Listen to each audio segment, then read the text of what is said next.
আপনি কি জানেন একসাথে ছোট বড় মুরগি রাখলে আপনার মুরগি রোগে আক্রান্ত বেশি হবে? আপনি কি জানেন আপনার অসুস্থ মুরগিকে যদি আপনি আলাদা না করেন তাহলে আপনার মুরগি আরও বেশি রোগে আক্রান্ত হবে? মুরগি পালনে ৫টি গুরুত্বপূর্ণ বিষয় আছে।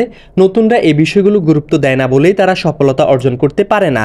আর আপনি যদি পুরাতন খামারি হয়ে থাকেন কিন্তু যদি এই ৫টি বিষয় আপনি গুরুত্ব না দেন কখনোই সফলতা অর্জন করতে পারবেন না, বারবার ব্যর্থই হয়ে যাবেন। এমনই ৫টি ভুল আছে যা আমরা প্রতিনিয়ত করে আসছি। এই ভুলগুলোর কারণে আমরা কখনোই সফল খামারি হতে পারে না। গুরুত্বপূর্ণ ভিডিওটা ভালো লাগলে টাইমলাইনে শেয়ার করে দেবেন, যে কোনো সময় আপনার কাজে লেগে যাবে। না টেনে সম্পূর্ণ ভিডিওটা দেখুন, ইনশাল্লাহ আমি আপনাদের হতাশ করব না।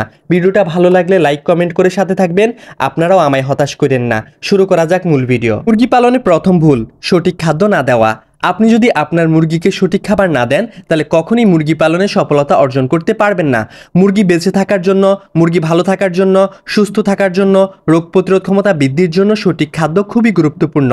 আপনি যেই জাতের মুরগি পালন করেন সেই জাত অনুযায়ী সঠিক খাদ্য আছে, অবশ্যই সেই সঠিক খাদ্য ব্যবহার করবেন। ২ নম্বরে যে বিষয়টা আলোচনা করব, এই বিষয়ের কারণে অনেক খামারি বারবার ব্যর্থ হয়ে যাচ্ছে। একসাথে বড় এবং কি ছোট মুরগি রাখা।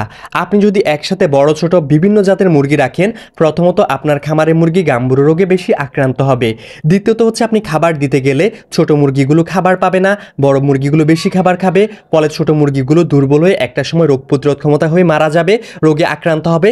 এর ফলে বড় মুরগিগুলো তার সাথে রোগে আক্রান্ত হয়ে যাবে। চেষ্টা করবেন একই বয়সের মুরগি পালন করতে, যে কোনো এক জাত নিয়ে কাজ করতে। বিভিন্ন জাত নিয়ে কাজ করতে যাবেন, বিভিন্ন বয়সের মুরগি পালন করবেন, বিপদগ্রস্ত হয়ে যাবেন। মুরগি পালনের ৩ নাম্বার ভুল, যেটা সবচেয়ে বেশি গুরুত্বপূর্ণ, এই ভুলটা করলে আপনি আরো বেশি ব্যর্থ হবেন, সেটা হচ্ছে পানি বদল না করে দেওয়া। আমাদের সমাজের অনেকে এমনও দেখেছি ২৪ ঘন্টার পানি একবার দিয়ে রাখে, আবার ২ বার দিনে পানি দেয়। আপনি কমপক্ষে দিনে ৪ বার পানি দিবেন। যত বেশি তাজা তাজা আপনার মুরগিকে পানি খাওয়াবেন, আপনার মুরগি তত সুস্থ থাকবে, ভালো থাকবে, আপনার মুরগি রোগ প্রতিরোধ ক্ষমতা বৃদ্ধি পাবে। আপনার মুরগি যদি ১ গ্রাম খাবার খায় তাহলে ৩ ml পানি খাবে, তাই খাবারের চেয়ে পানি বেশি গুরুত্বপূর্ণ। মুরগি পালনে ৪ নাম্বার ভুল, অসুস্থ মুরগিকে আলাদা না করা। আমাদের সমাজের অনেকেই ভুলটা করে, নতুনরা সবচেয়ে বেশি করে। আপনার যে মুরগিটা অসুস্থ হবে সেটাকে আলাদা করে রাখতে হবে, সুস্থ মুরগির সাথে রাখা যাবে না। যদি আপনি সুস্থ মুরগির সাথে রাখেন, ধীরে ধীরে আপনার ওই সুস্থ মুরগিটা অসুস্থ হয়ে যেতে পারে। এমনও মুরগির অনেক রোগ আছে, ছোঁয়াচে। একটা মুরগি রোগে আক্রান্ত হয়েছে, ধীরে ধীরে বাকিগুলো আক্রান্ত হয়ে যাবে। তাই অসুস্থ মুরগিকে অবশ্যই আলাদা করে রাখতে হবে, তাহলে আপনার বাকি সুস্থ মুরগিগুলো অনেকটাই ভালো থাকবে। ৫ নাম্বার ভুল, নতুনরা যে ভুলটা সবচেয়ে বেশি করে থাকে সেটা হচ্ছে সঠিক সময় সঠিক ভ্যাকসিন করে না, মুরগির ভ্যাকসিন এড়িয়ে চলে। এই কাজটা করা যাবে না, মুরগির ভ্যাকসিন অবশ্যই করতে হবে, তাহলে আপনার মুরগি ভালো থাকবে, সুস্থ থাকবে। বন্ধুরা, ভিডিওটা ভালো লাগলে লাইক করুন, কমেন্ট করুন, টাইমলাইনে শেয়ার করে দিন, যে কোনো সময় আপনাদের কাজে লেগে যাবে। এতক্ষণ আপনাদের মাঝে ছিলাম আমি মোহাম্মদ ফাহিম হোসাইন। আল্লাহ হাফেজ, আসসালামু আলাইকুম।